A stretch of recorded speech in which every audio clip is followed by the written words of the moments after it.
O Procurador-Geral da República, Paulo Gonet, afirmou que a arma do ex-presidente Jair Bolsonaro, que foi apreendida com um de seus seguranças, não indica uma falta disciplinar. Para a PGR, é preciso aguardar o fim das investigações sobre o episódio para uma conclusão sobre a manutenção da domiciliar de Jair Bolsonaro. Alexandre de Moraes pediu na quarta-feira para que a PGR enviasse um parecer sobre o assunto em até 48 horas. Depois será aberto um prazo de mais 2 dias para que a defesa de Jair Bolsonaro se manifeste.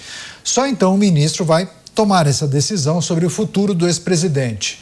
De acordo com o relator, a apreensão poderia demonstrar uma falta grave e possibilitar o encerramento da prisão domiciliar e aí a determinação de uma prisão em regime fechado do ex-presidente. Deixa eu chamar o Roberto Mota para avaliar esse parecer, que é um não parecer, né, Mota? A PGR evita entrar em bola dividida, é quase isso? Eu não sei, Caniato. Eu duvido que alguém saiba. Agora, eu vi algumas pessoas que conhecem desses meandros melhor do que eu, dizendo o seguinte: fique alerta para o jogo combinado, para a jogada ensaiada. O que eu sei é que a questão da arma de Jair Bolsonaro não é o maior problema do Brasil. O Brasil tem questões gravíssimas sem qualquer solução à vista, inclusive algumas questões que envolvem as pessoas que estão envolvidas no processo contra Jair Bolsonaro. Você, Bruno Moza, o PGR disse que é preciso aguardar o fim das investigações sobre o episódio, né? Eu fico pensando, nossa, vai ter uma investigação, pô, já está tudo, já se sabe o que aconteceu ou não. 1 minuto, Moza. Está bem claro o que aconteceu, mas aqui a gente tem a tendência de burocratizar absolutamente tudo, ainda mais num caso onde há claros vieses e dificuldades de compreensão do resultado disso tudo. Não de hoje, cartas marcadas, processos estranhos, regras criadas no meio do caminho, regras alteradas, dificuldades de advogados acessarem processo, enfim, tudo aquilo que a gente já sabe.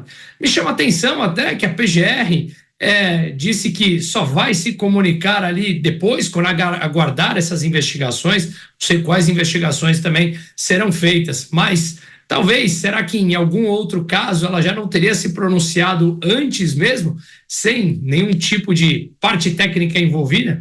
Até isso me chamou a atenção. Olha o ponto que nós chegamos. Pois é, muitos indicam que uma suposta pressão da sociedade talvez tenha deixado algumas instituições mais temerosas em relação a posicionamentos. Você, Dávila, sua avaliação, 1 minutinho.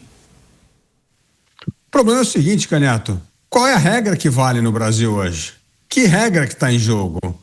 Porque nós não sabemos qual é a regra que vale. A regra que vale é uma combinação, como você disse, jogada ensaiada. É a interpretação do Procurador-Geral da República versus a interpretação ou sensibilidade do relator do projeto. Não é o que está na lei, não é o que está na Constituição. No Brasil, o Estado de Direito virou peça de ficção científica. O que vale hoje não é a Constituição, a lei, o direito.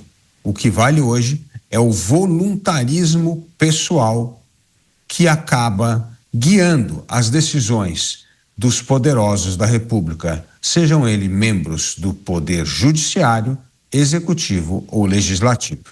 A avaliação dos nossos comentaristas a respeito da manifestação da Procuradoria-Geral da República, dizendo que a arma de Jair Bolsonaro, que foi encontrada com segurança, não indica falta grave. Porém, o procurador Paulo Gonet disse que é preciso aguardar o final das investigações, todas as apurações em relação a esse episódio, para aí sim se manifestar, né, apresentar o parecer ao Supremo Tribunal Federal. Você, Cristiano Beraldo, parece um episódio pequeno ou um detalhe, mas que se transformou em algo grande. É falta grave ou não é? Voltará para regime fechado ou não? Isso ganha espaço também nos portais de notícias, né? 1 minuto. A PGR pediu o VAR, Caniato, e aí vai definir o que ela acha sobre esse caso, que é estranhíssimo. A história da arma no carro é uma coisa bem estranha. Mas, veja, eu acho que há por trás dessa dinâmica, dessa dança aí dos cisnes, a mudança também da relação entre os poderes. Porque o Jair Bolsonaro, ele foi tirado da vida política, teve seus direitos políticos cassados, depois ele foi tirado da vida pública e parecia que havia uma construção para que o STF, de novo, definisse quem seria o vencedor da eleição. Lá atrás, soltou Lula para disputar com Bolsonaro, e aí depois prendeu o Bolsonaro para que Lula pudesse disputar sozinho, e agora parece que talvez haja uma mudança de opinião. Quem sabe a relação de uma parte da corte com o governo tenha chegado a um nível de atrito tão grande que alguns comecem a considerar que seria mais interessante ver Bolsonaro solto, participando da eleição, para tentar forçar uma troca na presidência da República. Pois é, temos 30 segundos. Mota, você vê algum tipo de movimento que possa ser interpretado como movimentos de autocontenção, quando a gente observa esse posicionamento da PGR? 30 segundos. É difícil chamar esses movimentos de autocontenção, Canhato. A gente pode identificar talvez um pouco mais de prudência, de reflexão, mas isso pode muito bem ser consequência das coisas que a investigação sobre o Banco Master vem descobrindo.